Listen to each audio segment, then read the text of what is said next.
മറ്റൊരു വാർത്തയിലേക്ക്. പാലക്കാട് നഗരസഭയിൽ ഇത്തവണ പോര് കടുക്കും. നഗരസഭ നിലനിർത്താൻ ബി.ജെ.പിക്ക് മുന്നിൽ കടുത്ത പ്രതിസന്ധികളാണ് ഉള്ളത്. ബി.ജെ.പിയിൽ കടുത്ത ആഭ്യന്തര പ്രതിസന്ധിയും ഉണ്ട്. നഗരസഭാ ഭരണത്തിനെതിരായ വികാരവും തിരിച്ചടി ഉണ്ടാക്കുമോ എന്നാണ് ബി.ജെ.പിയുടെ ആശങ്ക. രാഹുൽ മാങ്കൂട്ടത്തിനെതിരായ വികാരം പ്രതിഫലിച്ചാൽ കോൺഗ്രസിനും പ്രതിസന്ധി ഉണ്ടാകും. ഇതാണ് പാലക്കാട് നഗരസഭയുടെ ഇപ്പോഴത്തെ അവസ്ഥ. ചില പ്രതികരണങ്ങൾ കേൾക്കാം. പാലക്കാട് നഗരസഭയിൽ കഴിഞ്ഞ 10 വർഷമായിട്ട് ബി.ജെ.പിയാണ് ഭരിക്കുന്നത്. നിങ്ങൾക്ക് എല്ലാവർക്കും അറിയാം. അതിന് തൊട്ട് മുമ്പുള്ള 10 വർഷം കോൺഗ്രസ്സാണ് ഭരിച്ചിരുന്നത്. അത് കഴിഞ്ഞ് 20 കൊല്ലം പാലക്കാട് ജീവിക്കുന്ന ഏതൊരാൾക്കും അറിയാം, അവരുടെ ജീവിതത്തെ സ്പർശിക്കുന്ന പൊതു സൗകര്യങ്ങൾ, അടിസ്ഥാന സൗകര്യങ്ങൾ ഒരു നഗരസഭാ ഭരണം, ഒരു പ്രാദേശിക ഭരണകൂടം ഏർപ്പെടുത്തേണ്ടുന്ന ഒരു വികസനവും ഇവിടെ നടന്നിട്ടില്ല എന്ന് എല്ലാവർക്കും അറിയാം. പാലക്കാടൻ ജനത അവരെ എന്ത് വിശ്വസിച്ചു പോകും? അത് നടന്നില്ലെന്ന് മാത്രമല്ല, അവർ ചതിക്കപ്പെട്ടിരിക്കുന്നു എന്നുള്ളത്, ഇവരിൽ യാതൊരു പ്രതീക്ഷയും ഇനി അവശേഷിക്കുന്നില്ല എന്നുള്ളത് ക്രിസ്റ്റൽ ക്ലിയറായിട്ട് പാലക്കാട്ടുകാർ സംസാരിച്ചു കൊണ്ടിരിക്കുന്നു. ഞങ്ങൾ നിരന്തരം സമ്മതത്തിൽ ഏർപ്പെടുന്നു എന്ന് മാത്രമല്ല, ഈ രണ്ട് മുന്നണികളും UDF-ഉം അതേപോലെ തന്നെ ബി.ജെ.പിയും അവർ ഈ നാടിനെ നയിക്കാൻ പ്രാപ്തരല്ല എന്ന് പാലക്കാട് ജനത തിരിച്ചറിയുകയും വലിയ തോതിൽ ഇടതുപക്ഷത്തിന് പിന്തുണ ആർജിച്ചുകൊണ്ടിരിക്കുകയും ചെയ്തൊരു സമയമാണ്. തീർച്ചയായും ഈ തെരഞ്ഞെടുപ്പിൽ വലിയ ശുഭപ്രതീക്ഷയാണ് ഞങ്ങൾക്കുള്ളത്.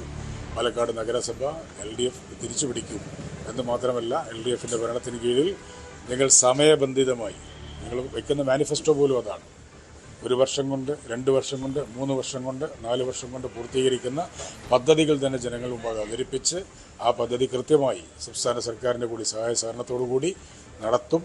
അത് നടത്തി പാലക്കാടിൻ്റെ പുതിയ ഒരു മുഖം പാലക്കാടൻ ജനതയ്ക്ക് മുമ്പിൽ ഞങ്ങൾ തുറന്നു വെക്കും എന്നാണ് ഞങ്ങൾക്ക് സൂചിപ്പിക്കുന്നത്.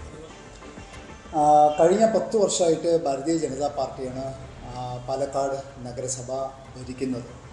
ഈ 10 വർഷത്തിലെ ഏറ്റവും വലിയ മാറ്റം എന്ന് പറയുന്നത് ഒരു അഴിമതി രഹിത ഭരണമാണ് ഭാരതീയ ജനതാ പാർട്ടിക്ക് ഇവിടെ കാഴ്ചവെക്കാൻ സാധിച്ചിട്ടുള്ളത്. നമുക്കറിയാം, ഈ 10 വർഷം മുമ്പ് മറ്റുള്ള പാർട്ടികൾ ഇവിടെ ഭരിക്കുന്ന സമയത്ത് ഏറ്റവും വലിയ കച്ചവട കേന്ദ്രമായിരുന്നു പാലക്കാട് നഗരസഭ. ഇന്ന് നമ്മൾ RTO ഓഫീസുകളിൽ കാണുന്ന ഏജൻറ്റുമാരെ പോലെ ഇവിടെ ധാരാളം ഏജൻറ്റുമാർ ഈ നഗരസഭയിൽ ഉണ്ടായിരുന്നു. എന്നാൽ ഇന്ന് സ്ഥിതി വളരെ വളരെ വ്യത്യസ്തമാണ്. ഏറ്റവും സുതാര്യമായ രീതിയിൽ പാലക്കാട് നഗരസഭാ ഭരണം മുന്നോട്ട് കൊണ്ടുപോകാൻ സാധിച്ചു എന്നുള്ളതാണ് ഈ ഭരണസമിതിയുടെ ഏറ്റവും വലിയ നേട്ടം. പാർട്ടിക്ക് ലഭിച്ചിട്ടുള്ള ഭൂരിപക്ഷം വർദ്ധിപ്പിച്ചുകൊണ്ട് ഈ ഭരണം തുടരും എന്ന് തന്നെയാണ്. കാരണം ജനങ്ങൾക്ക് ബോധ്യപ്പെട്ടു കഴിഞ്ഞു, ഒരു അഴിമതി രഹിത ഭരണം വേണമെന്നുണ്ടെങ്കിൽ ഭാരതീയ ജനതാ പാർട്ടി അധികാരത്തിൽ വരണം, വികസനം വരണം എന്നുണ്ടെങ്കിൽ ഭാരതീയ ജനതാ പാർട്ടി അധികാരത്തിൽ വരണം എന്നുള്ളത് ജനങ്ങൾക്ക് ബോധ്യപ്പെട്ടു കഴിഞ്ഞു. അതുകൊണ്ട് തന്നെയാണ് ഭാരതീയ ജനതാ പാർട്ടി വീണ്ടും വമ്പിച്ച ഭൂരിപക്ഷത്തോടുകൂടി അധികാരത്തിൽ വരും എന്ന് പ്രതീക്ഷിക്കുന്നത്. 2025-2030 വർഷം പാലക്കാട് നഗരസഭ ഭരിക്കുന്നത് UDF ആയിരിക്കും. കഴിഞ്ഞ 10 വർഷം ജനങ്ങളെ വഞ്ചിക്കുകയാണ് ഈ BJP ഭരണം ഉണ്ടായത്. ഈ അവസാന കാലഘട്ടത്തിൽ പണിതീരാത്ത കുറേ കെട്ടിടങ്ങളിലെയും കുറേ ഉദ്ഘാടനങ്ങൾ ഇവർ നടത്തിയതല്ലാതെ പാലക്കാട് നഗരസഭയിൽ ഒരു വികസനവും ഇവർ നടത്തിയിട്ടില്ല. ഇത് എന്തായാലും ഇപ്രാവശ്യത്തെ തദ്ദേശ സ്വയംഭരണ വകുപ്പ് ഇലക്ഷനിൽ അത് പ്രതിഫലിച്ച് UDF-ന് വൻ വിജയമുണ്ടാക്കുമെന്നാണ് എനിക്ക് പറയാനുള്ളത്. ഈ പാലക്കാട് നഗരസഭ 10 കൊല്ലം ജനങ്ങളെ വഞ്ചിക്കുന്ന BJP-ൻ്റെ ദുർഭരണമാണ് ഇവിടെ നടന്നിട്ടുള്ളത്. ഇവിടെ സംബന്ധിച്ചിടത്തോളം വികസനം എന്ന് പറയുന്നത് ഒന്നുമേ നടന്നിട്ടില്ല. ജനങ്ങളെ മുഖമൂടി ഇടുക, അതാണ് ഇവിടെ ഏറ്റവും കൂടുതൽ.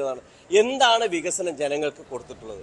UDF ഭൂരിപക്ഷ സീറ്റ്, 28 സീറ്റ് 30 സീറ്റിനുള്ളിൽ UDF-ൻ്റെ ഭരണം. കാരണം ഇവിടെ ഞങ്ങൾ ഭരിക്കാൻ ഇറങ്ങിച്ചെല്ലാനാണ് ജനങ്ങൾ കാത്തിരിക്കുന്നത്. എങ്ങനെയെങ്കിലും UDF ഭരണത്തിൽ വന്ന് പാലക്കാട് നഗരസഭയെ രക്ഷിക്കുക എന്നുള്ളതാണ്. അതിനുവേണ്ട പ്രവർത്തനങ്ങളായിട്ടാണ് UDF മുന്നോട്ട് പോയിക്കൊണ്ടിരിക്കുന്നത്. മുസ്ലിം ലീഗ് ആയിക്കോട്ടെ, കോൺഗ്രസ് പാർട്ടി ആയിക്കോട്ടെ, സഖ്യകക്ഷികളൊക്കെ കൂടി ഒറ്റക്കക്ഷിയായിട്ട് ശക്തമായ ഒരു പോരാട്ട പ്രവർത്തനങ്ങൾക്കായിട്ടാണ് മുമ്പോട്ട് പോയിക്കൊണ്ടിരിക്കുന്നത്.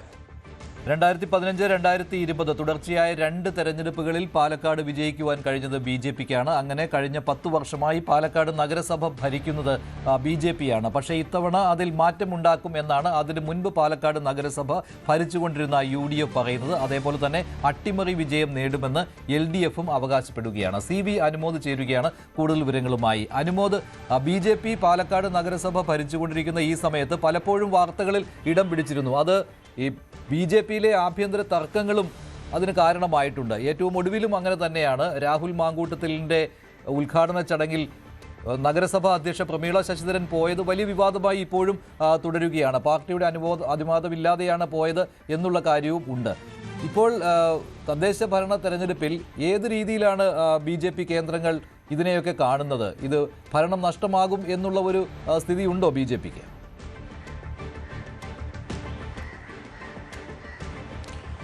മഞ്ജുഷ, പാലക്കാട് BJP-യെ സംബന്ധിച്ച് പ്രതിസന്ധി പാർട്ടിക്കുള്ളിൽ നിന്ന് തന്നെ വരുന്നതാണ്. അവിടെ നമുക്കറിയാം C. കൃഷ്ണകുമാർ വിഭാഗവും മറുവശത്തെ മുതിർന്ന നേതാവായ ശിവരാജനും അതേപോലെ കൃഷ്ണദാസും പ്രമീള ശശിധരൻ ഉൾപ്പെടുന്ന മറുവിഭാഗവും.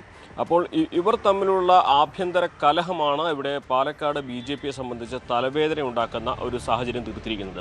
ഇപ്പോൾ അടുത്തിടെയായിട്ട് അത് പരസ്യമായി പുറത്തു വരികയും ചെയ്തു. രാഹുൽ മാങ്കൂട്ടത്തിനെ പിന്തുണച്ചുകൊണ്ട് അദ്ദേഹത്തിൻ്റെ കൂടെ പ്രമീള ശശിധരൻ പാർട്ടി വിലക്ക് ലംഘിച്ച് പരിപാടികളിൽ പങ്കെടുക്കുന്നത് പാർട്ടിക്ക് പ്രത്യേകിച്ച് C. കൃഷ്ണകുമാർ വിഭാഗത്തിന് വലിയ തോതിൽ തന്നെ തലവേദനയായിരുന്നു. ഇപ്പോൾ തെരഞ്ഞെടുപ്പിനോട് അടുത്തായതുകൊണ്ട് തന്നെ ഒരു പക്ഷേ പ്രമീളയ്ക്കെതിരെ നടപടി സ്വീകരിക്കില്ലെങ്കിൽ പോലും തെരഞ്ഞെടുപ്പിൽ ഇത് എങ്ങനെ പ്രതിഫലിക്കുമെന്ന ചോദ്യമാണ് ഉയരുന്നത്. നേരത്തെ തന്നെ ഈ പാലക്കാട് സ്ഥാനാർത്ഥി പട്ടിക തയ്യാറാക്കുമ്പോൾ തന്നെ ഇനി C. കൃഷ്ണ വിഭാഗത്തിൻ്റെ ആളുകൾക്കും അതുപോലെ തന്നെ നഗരസഭയുടെ ചെയർപേഴ്സൺ ആകാനുള്ള സാധ്യതയിലേക്ക് C. കൃഷ്ണകുമാറിൻ്റെ ആളുകളെയും പരിഗണിക്കുന്നു, അല്ലെങ്കിൽ അവർക്ക് മുൻഗണന കിട്ടുമെന്ന തരത്തിലുള്ള സാഹചര്യം ചർച്ചയായിരുന്നു.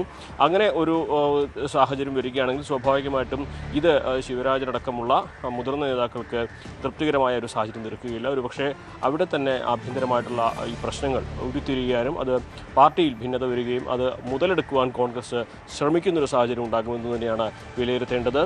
ഇവിടെ നേതാക്കളൊക്കെ തന്നെ വികസനത്തിൻ്റെ കാര്യത്തേക്കാൾ കൂടുതൽ വികസന രാഷ്ട്രീയം പറഞ്ഞിരുന്നതിനേക്കാൾ രാഷ്ട്രീയമായിട്ടുള്ള സാഹചര്യങ്ങളായിരിക്കും പാലക്കാട് ഏറ്റവും നിർണായകമാവുക.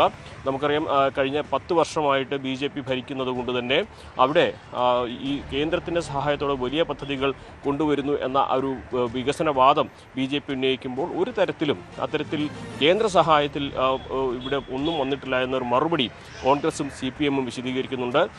എന്തെങ്കിലും നടത്തിയിട്ടുണ്ടെങ്കിൽ അത് സംസ്ഥാന സർക്കാരിൻ്റെ പദ്ധതികളാണെന്ന ന്യായീകരണമാണ് CPM-നുള്ളത്.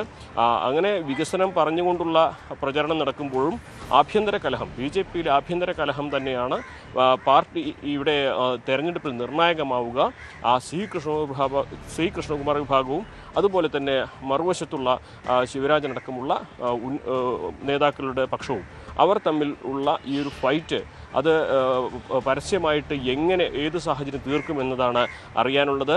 BJP-യെ സംബന്ധിച്ച് ഭരണം 3ാം വട്ടവും നിലനിർത്തുക എന്നതൊരു അഭിമാന പോരാട്ടമാകുമ്പോൾ പാർട്ടിയിലെ കലഹത്തെ എങ്ങനെ അതിജീവിക്കുമെന്ന ചോദ്യമാണ് അവർക്ക് മുമ്പിൽ ഉയരുന്നത്. മഞ്ജുഷ്, അല്ല, ഇതിൽ LDF പറയുന്നുണ്ട് ഞങ്ങൾ അധികാരം പിടിക്കുമെന്ന്. പക്ഷേ അതിലേക്ക് LDF-ന് പാലക്കാട് നഗരസഭയിൽ വളർച്ച നേടുവാൻ കഴിയുമോ? കഴിഞ്ഞ തവണ 7 സീറ്റിൽ ഒതുങ്ങുകയായിരുന്നല്ലോ LDF. അതിനേക്കാൾ കൂടുതൽ UDF-ന് കിട്ടി 17 സീറ്റുകൾ. അങ്ങനെ ഒരു ഇരട്ട അട്ടിമറി നടത്തി വരേണ്ട ഒരു സാഹചര്യമാണ് LDF-ന്. പക്ഷേ അങ്ങനെ ഒരു പ്രതീക്ഷ കാണുന്നില്ലല്ലോ പാലക്കാട്. LDF-നെ സംബന്ധിച്ച് പാലക്കാട് അവകാശവാദങ്ങൾ ഒട്ടേറെ ഉണ്ടെങ്കിലും അതൊന്നും തന്നെ യാഥാർത്ഥ്യമാകുന്ന സാഹചര്യമല്ല എന്നുള്ളത് നമുക്കറിയാം. നമ്മൾ അവിടുത്തെ തെരഞ്ഞെടുപ്പിൽ കഴിഞ്ഞ ഉപതെരഞ്ഞെടുപ്പിലെ പാലക്കാട് ഉപതെരഞ്ഞെടുപ്പിൻ്റെ കാര്യങ്ങളൊക്കെ നോക്കുമ്പോൾ തന്നെ കൃത്യമായിട്ട് ആ ഒരു നഗരത്തിൻ്റെ ആ ഒരു മേഖലയുടെ ട്രെൻഡ് മനസ്സിലാക്കാൻ കഴിയുന്നതാണ്. അവിടെ LDF-ന് കൃത്യമായിട്ട് വോട്ട് കിട്ടുന്ന ചില മേഖലകളുണ്ട്, പക്ഷേ അത് ഭരണം പിടിച്ചെടുക്കുന്നതിന് പര്യാപ്തമല്ല എന്നുള്ളത് തന്നെയാണ് വസ്തുത.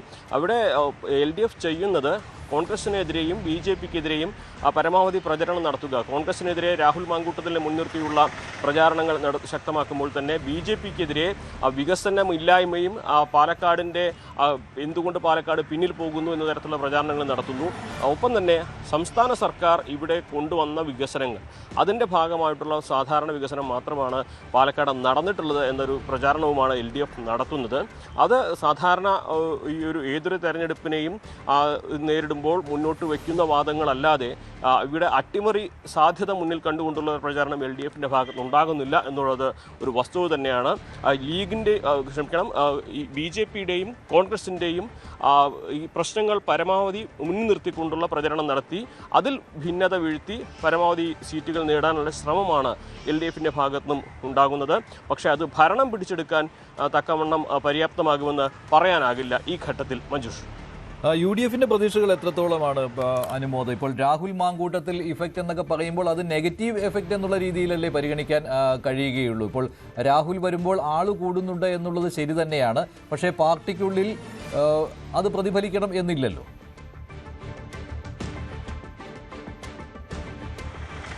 യു ഡി എഫിനെ സംബന്ധിച്ച് അവിടെ 12 സീറ്റ് കോൺഗ്രസിനും 4 ലീഗിനും ഇപ്പോൾ അവർക്കൊപ്പം സഹകരിച്ച് നിൽക്കുന്ന വെൽഫെയറിനൊന്ന്. അങ്ങനെയാണ് അവരുടെ ഒരു ഇപ്പോഴത്തെ സാഹചര്യം. 53 സീറ്റുകളാണ് പുതിയ വിഭജനം അനുസരിച്ച് 53 സീറ്റുകളാണ് ഇപ്പോഴാകെ ഉണ്ടാവുക.